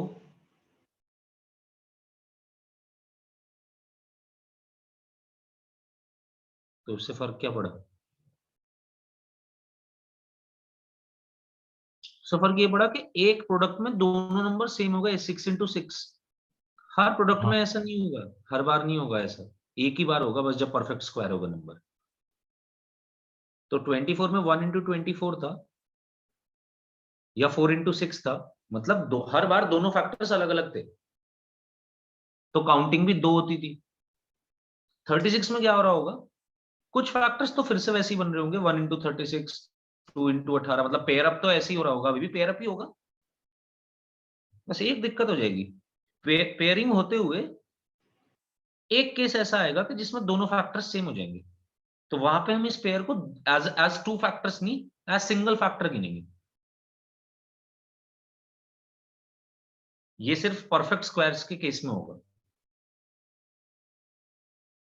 तो यहाँ पे हम टोटल नंबर ऑफ पेयर्स कैसे निकाले जी, नंबर ऑफ वेज कैसे निकाले, expressing n as a product of 2 natural numbers, +1 करके अपॉन 2 कर दे, क्योंकि एक फैक्टर 2 बार आ रहा है, तो उसका तूने गिना एक ही बार है, गिनना भी चाहिए था एक ही बार, पर जब प्रोडक्ट लिखेंगे तो उसको फिर से हमें लेना पड़ेगा, काउंट करना पड़ेगा।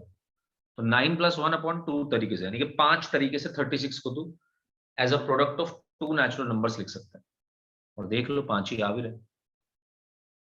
तो इस केस में हम हाफ तो करेंगे, पर टोटल नंबर ऑफ फैक्टर्स जो आएंगे ना आपके पास वो ऑड आएंगे, ये आप याद भी रख सकते हो।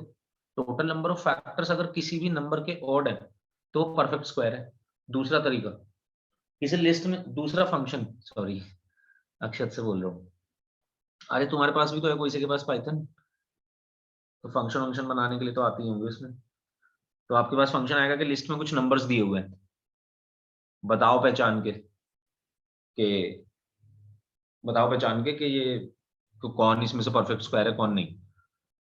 तो आप क्या कर सकते हो, तो आप बता सकते हो ये बात कि मतलब आपने नंबर ऑफ फैक्टर्स निकालने का फंक्शन बनाया हुआ होगा, तो आप बताओगे कि if number of factors equals to 2n+1 और की ऑड नंबर, तो इन दैट केस हमारे पास नंबर परफेक्ट स्क्वायर होगा। तो ये पहचानने का तरीका भी है। अगर हमारे पास total number of factors odd है तो नंबर परफेक्ट स्क्वायर है।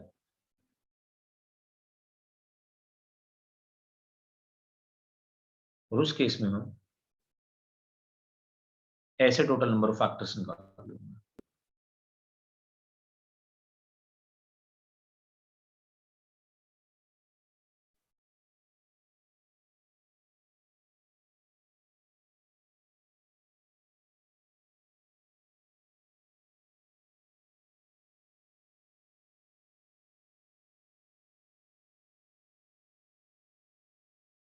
हाँ जी, लिख लिया क्या? ओके, क्वेश्चंस लिखिए।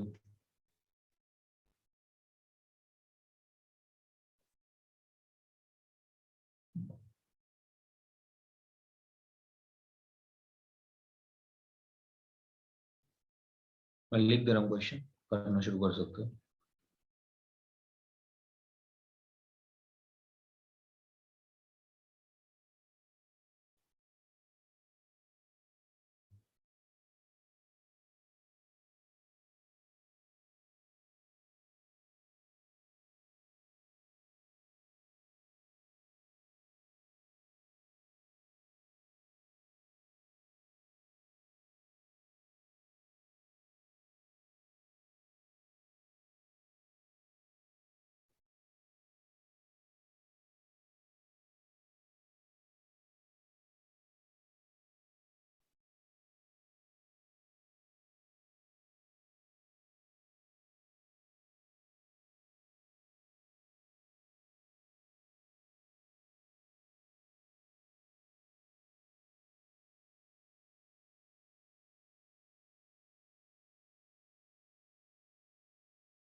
हाँ जी, फटाफट करना शुरू कर दो जरा।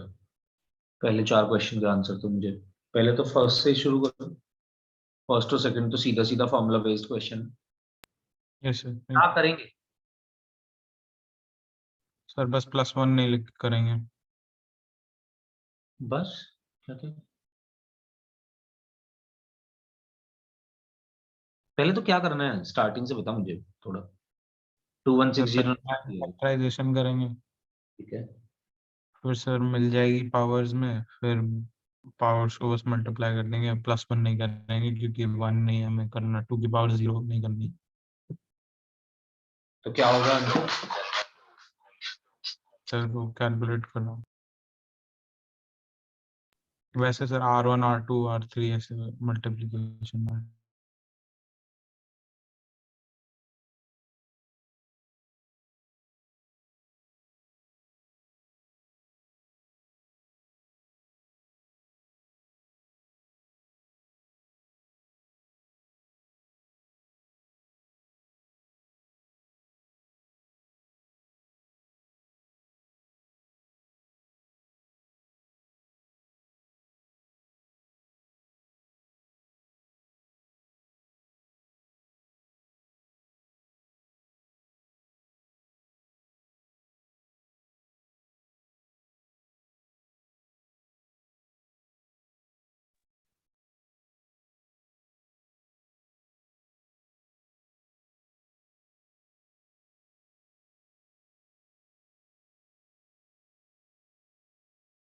हाँ जी, क्या है आंसर? गलत आंसर बता दो जरा ऋषिक, तू तो पहले।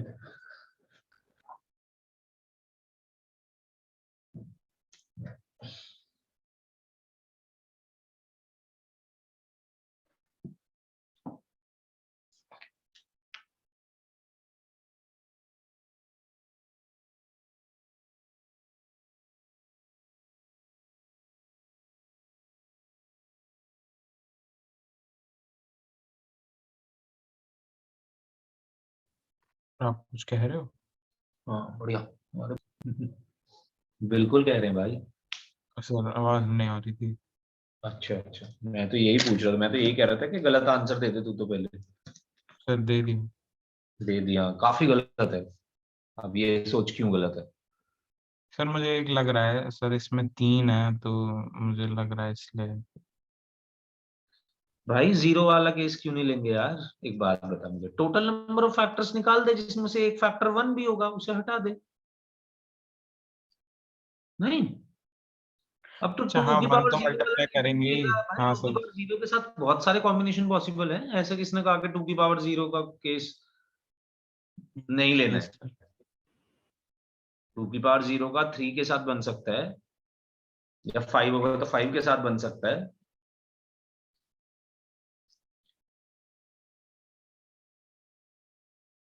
सर अभी भी गलत है, 1 मिनट में गलत टाइप कर दिया।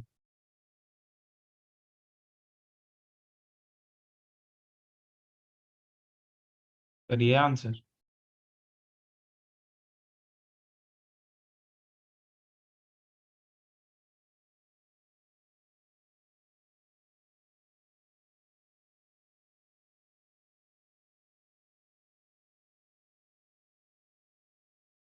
हाँ जी ठीक है।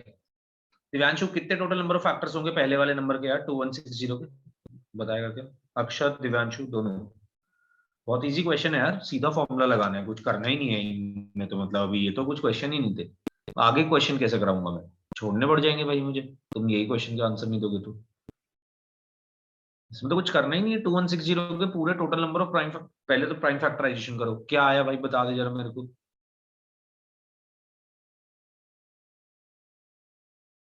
ऋषिक क्या आया प्राइम फैक्टराइजेशन इसका 2160? 2 की पावर 4 इंटू 3 की पावर 3 इंटू 5 की पावर 1। 5 की पावर 1। Yes sir. हाँ ठीक है, 1 ही आया होगा, सही बात है।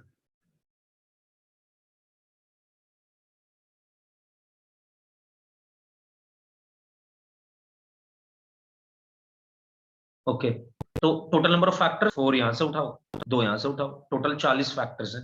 वो कह रहा है 1 को एक्सक्लूड कर दो, 1 फैक्टर में नहीं गिनना है आपको। 1 को हटा के मुझे बताओ कितने फैक्टर्स हैं। आपने कहा टोटल 40 फैक्टर्स हैं, एक 1 होगा, हटा दो, 39 हो गए total factors.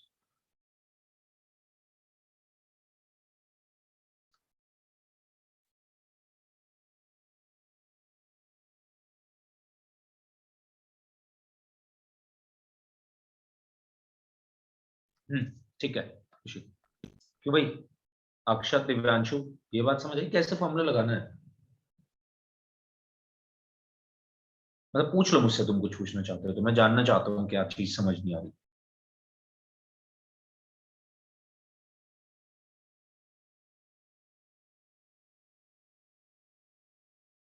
Akshat, M I audible?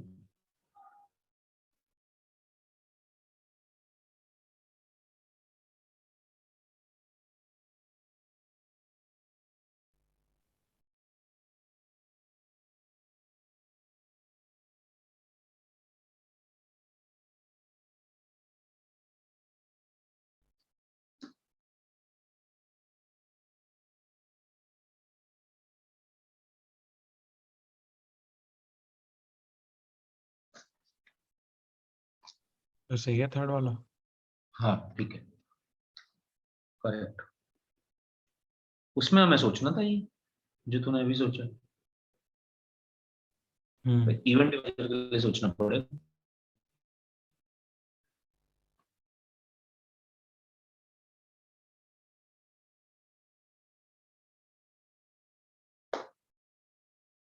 Divyansh,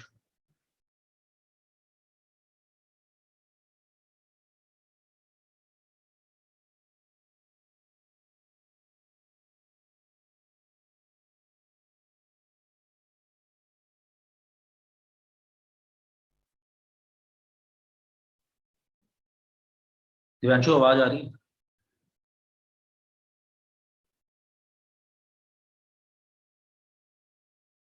हाँ भाई। सर आपको मेरी आ रही है? अभी आ रही है। Yes sir. मैं कह रहा सर हूँ क्या पहले पूछ रहे थे सर? पता नहीं उसमें माइक ऑन नहीं हो रहा था, फिर मैंने अभी लीव करके दूसरे डिवाइस से ज्वाइन करा। कोई दिक्कत नहीं है, टोटल नंबर ऑफ फैक्टर्स निकालने आए कि नहीं पहले मुझे ये बता। हाँ सर ये तो आ गए। ठीक है, अब एक्सक्लूडिंग 1 बोल रहा था तो एक फैक्टर हटा दिया, 1 हटा दिया बस, यस सर। 39 आ गया। अब दूसरे वाले में फिर से कुछ पूछा है, total number of proper factors, तो सेम इसको भी कर देंगे, इसका प्राइम फैक्टराइजेशन करेंगे, फिर इसे भी निकाल लेंगे।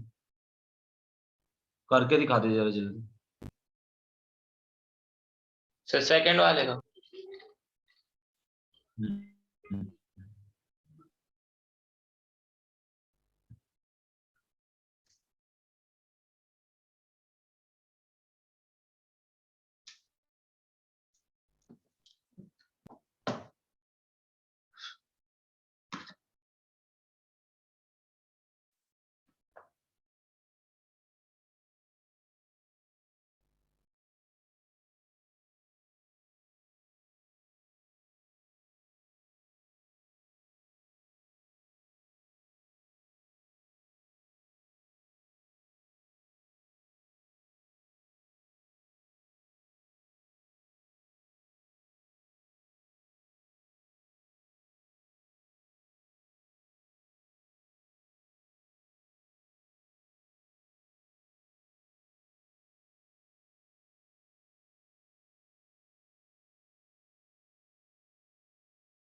आ गया आंसर? सर प्रॉपर फैक्टर्स आएंगे इसके 23। ठीक है। ठीक है। अब नेक्स्ट वाला कर दो जरा जल्दी। यस सर एक सेकंड।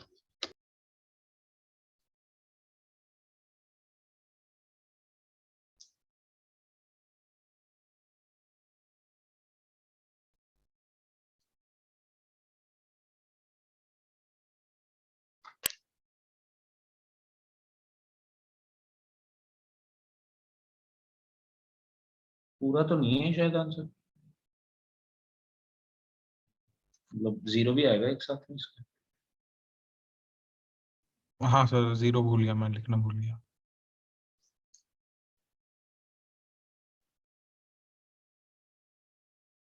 पर सही है ना, वैसे 0 लिख नहीं पाया मैं।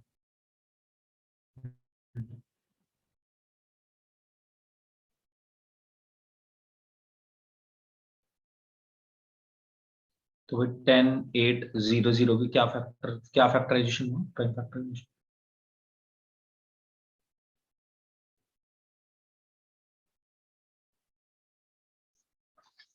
हम्म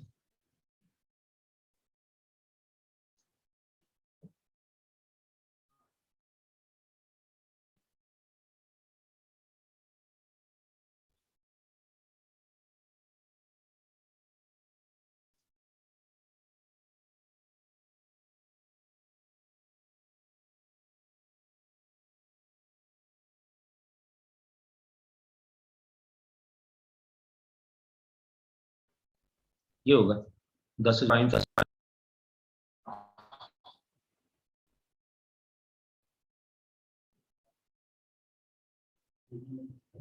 तो कितना हो जाएगा?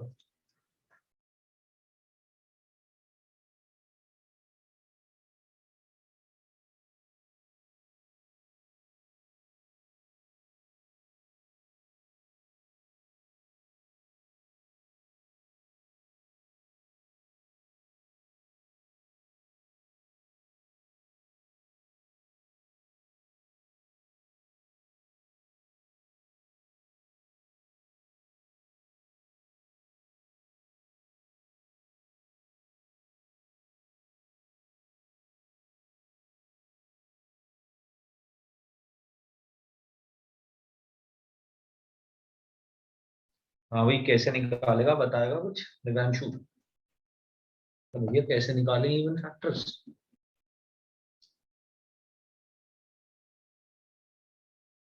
ऋषिक बता कैसे निकाला इवन फैक्टर्स? सर मैं बताऊं? सर था क्या, मैं भूल गया। इवन फैक्टर्स निकालने थे इसके ना 10,800 हाँ के। सर 2 की पावर 0 वाला हम नहीं लेंगे, क्योंकि 2 की पावर 0 जैसे ही रखेंगे वो ऑड हो जाएंगे। तो भाई इवन 4 फैक्टर जो इंटू बनेगा 4 उसमें इंटू 2 3। जरूर होना चाहिए। पॉइंट ये है, बस लॉजिक ये है। इवन फैक्टर तभी बन पाएगा जब 2 आएगा, और 2 आएगा तो इस बार 2 की 4 ही चॉइसेस हैं। वैसे तो 2 की 5 चॉइसेस थी, 2 की पावर 0, 2 की पावर 1, 2 की पावर 2, 2 की पावर 3, 2 की पावर 4। इस केस में 2 की हमारे पास 4 ही चॉइसेस बची बस, क्योंकि हमें 2 जरूर चाहिए। जो भी इवन फैक्टर बनेगा उसके अंदर 2 जरूर होना चाहिए। इवन फैक्टर वो तभी होगा। तो 2 के लिए हमारे पास 4 चॉइसेस हो जाएंगी। इसके लिए अभी भी 4, 3 की पावर 3 है, 3 की पावर 0 से लेकर 3 की पावर 3 तक कुछ भी ले सकते हैं। और इसके लिए अभी भी 3, तो 4 4 3 48 टोटल फैक्टर्स हो जाएंगे इवन फैक्टर। क्यों नहीं वंशु, समझ आई बात? Yes sir. अगर और पूछता तो बता दे आंसर। चल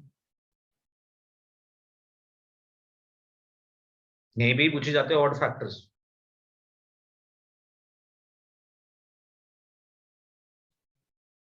तो एक तो तरीका यही था कि भाई टोटल फैक्टर्स निकाल ले और इवन फैक्टर माइनस कर दे। Yes sir. हाँ, टोटल फैक्टर्स निकाल के इवन माइनस कर सकते हैं। गलत है ऋषभ। और दूसरा हाँ तरीका कैसे होता, अभी ये सिलेक्शन वाली किस हिसाब से कैसे करते? हाँ क्या बोल रहा है, बोलो ऋषभ। सर, मैं कह रहा हूँ मेरी गलती ये है सर, एक बार 3-0 होगा तो 5-1 हो सकता है, वो केस मिस कर दिया। मैं तो नहीं समझा, बट अगर तू समझ गया तो ठीक ही है। बता दे फिर आंसर कितना होना चाहिए। नहीं सर, आंसर नहीं, मैं सर गलती बता रहा था। अच्छा, नहीं मेरे को नहीं समझ आई ये बात। तो तूने 30 कैसे दिया आंसर? सर मैंने करा कि 3 और 5 को 0 नहीं रखेंगे, बट दोनों ज्यादा जरूरी नहीं है ना कि साइमल्टेनियसली 0 हो। अच्छा 2 होना चाहिए और, अरे वाह क्या बात है। मतलब तुमने कहा 2 से तो कोई फर्क नहीं पड़ता, देखो जी ऑड में। ऑड नहीं जो सर। बनता है, तुम्हारा कहना ये है कि 3 और 5 से बनता है ऑड, तो 2 से थोड़ी बनता है। बेवकूफ थे वो लोग जो इवन ऑड को 2 से डिफाइन करते हैं। लोग कोडिंग कर रहे हैं पाइथन में, कह रहे हैं कि भैया 2, वो कहते हैं इवन को, उनसे कहा गया इवन नंबर समझा, वो कह रहे जी 2 से डिवाइड होकर रिमाइंडर 0 बच जाए तो इवन है, 2 से डिवाइड होकर रिमाइंडर 1 बच जाए तो ऑड है। तुमने कहा अरे छोड़ो, 2 थोड़ी डिसाइड करता हुआ, 12 होगा 12। तो 2 से ही तो 12 डिसाइड होगा होगा भाई। तो 2 की पावर 0 हो जाएगा, बस एक चॉइस हो जाएगी 2 की हमारे पास, इस बार हमें 2 की पावर 0 चाहिए, 2 नहीं चाहिए। 3 तो आए ना आए अभी भी, उससे तो कोई फर्क नहीं पड़ रहा। 5 आए ना आए उससे कोई फर्क नहीं पड़ रहा, आए कैसे आए वो सब सारे केसेस ले लो, बस 2 की हमारे पास एक ही चॉइस होगी, 2 की पावर 0। 12 टोटल फैक्टर्स होने चाहिए, मतलब 12 ऑड फैक्टर्स होने चाहिए।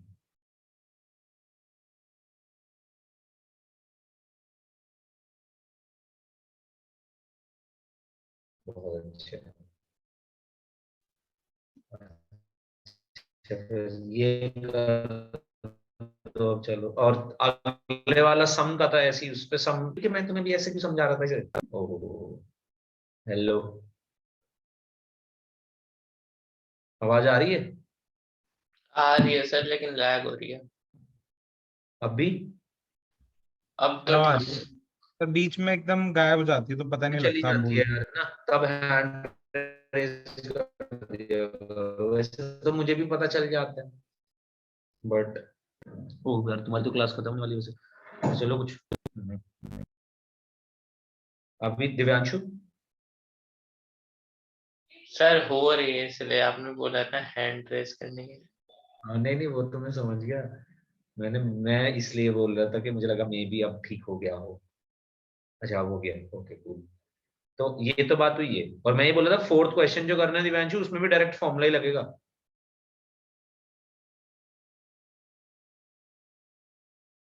फोर्थ में कह रहा था सम ऑफ डिवाइजर्स बोलने के लिए, तो लेट से इसका डिवाइजर का सम निकाल के दिखा देता हूं मैं तुझे।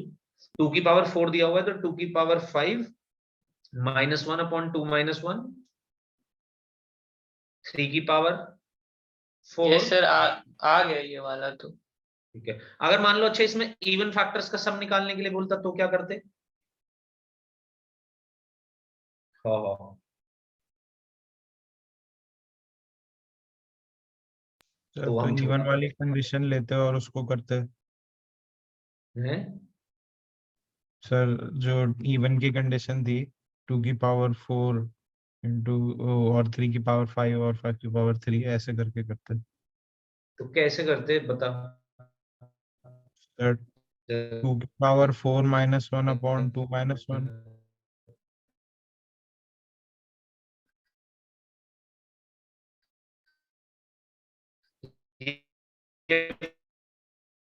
फॉर्मूला बनता ना देख इस केस में, और आगे, हाँ जी आगे क्या करते इससे?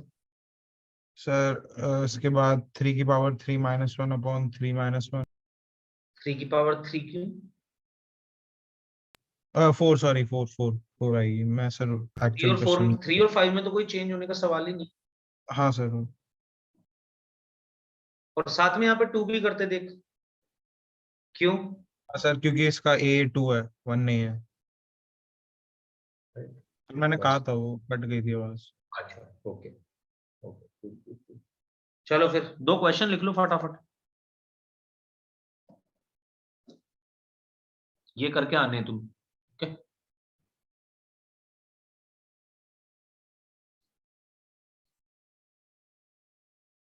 फटाफट लिख लो, लोग आ चुके हैं। The number of divisors of n is equals to 2 की पावर 7, 3 की पावर 5, 5 की power 3, which are of the form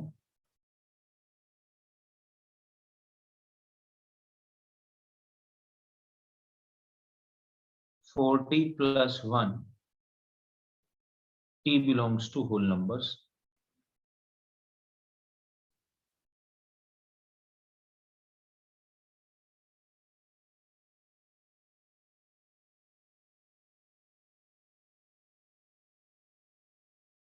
भाई देखो ये कह रहा है कि ये नंबर है आपके पास, इसके डिवाइजर्स चाहिए, इसके डिवाइजर्स तो चाहिए, बट वो किस फॉर्म के होने चाहिए? 40 plus 1 की फॉर्म के होने चाहिए।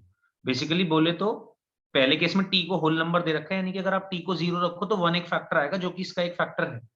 फिर आप t को 1 रखोगे तो 5 एक फैक्टर आएगा, 5 भी इसका एक फैक्टर बन सकता है, इस तरीके की। तो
आवाज आ रही है क्या अभी? Yes sir. चलो, मैं बस ये समझा रहा था कि क्वेश्चन पूछ क्या रहा है आपसे।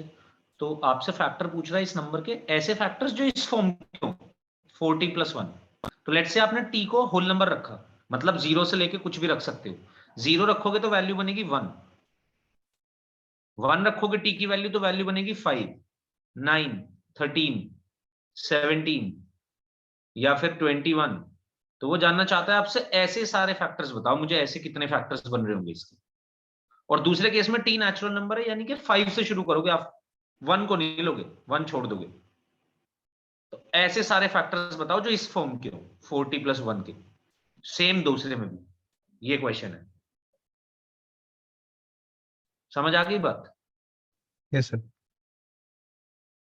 तो इवन सर डिवाइजर्स आपने सेकंड वाले में वो जो लैम्डा लिया वो ग्रेटर देन 1 होना चाहिए ना, ग्रेटर देन इक्वल टू 1। हाँ, मतलब कि पहला फैक्टर ऐसा 6 हो सकता है। अगर आपका नंबर 6 से डिवाइड हो रहा है तो आपका यस पहला फैक्टर 6 होगा। ऐसी दूसरा फैक्टर आपका फिर 10 हो सकता है। अगर आपके नंबर में 10 बन रहा है तो जी हाँ ठीक है, आप ठीक है। चलो टाटा बाय बाय, ये दोनों करके लाने क्वेश्चन। Thank you sir.